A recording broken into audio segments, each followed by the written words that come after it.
Hey, what's up everybody? Welcome to my video on how to overclock your graphics card.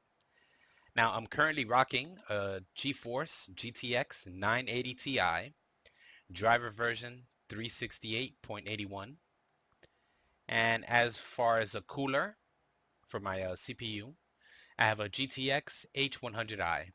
So of course, you want to put that on performance mode as far as your cooler for the CPU. And the program I'm going to be using is MSI Afterburner. So let me hit reset. Now you're going to want to put your power limit as high as it can go. Core clock, I'm going to put it on 125. And memory clock, let's bump this up 100. And as far as the fan speed, you want to, 80 and above is a good spot. You want to keep the card as cool as possible. Anything from the Kepler version and up should be cooled as much as possible. That way you could get the best stable overclock possible. So I'm going to hit apply. Now remember, I'm adjusting the power limit, bumping it up all the way up. Core voltage, we're not touching that at all. You should not mess with that.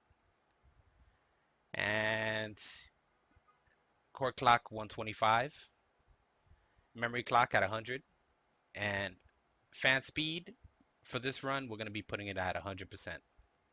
Now I am going to be showing two screens side by side. One is going to be the stock version on the left and the overclock on the right.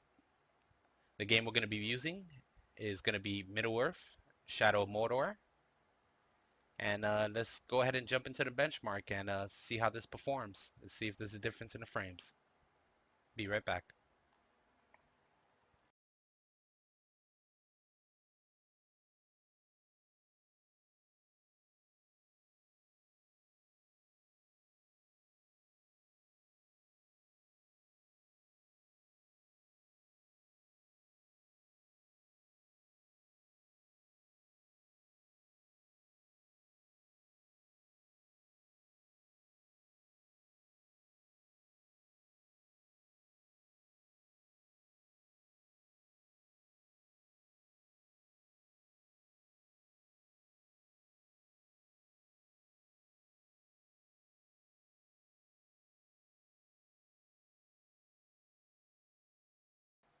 And there we go. Benchmark is done.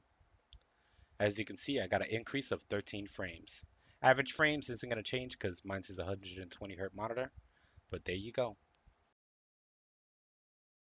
All right, guys, now that you've seen the performance, the best way to overclock is put up your power limit.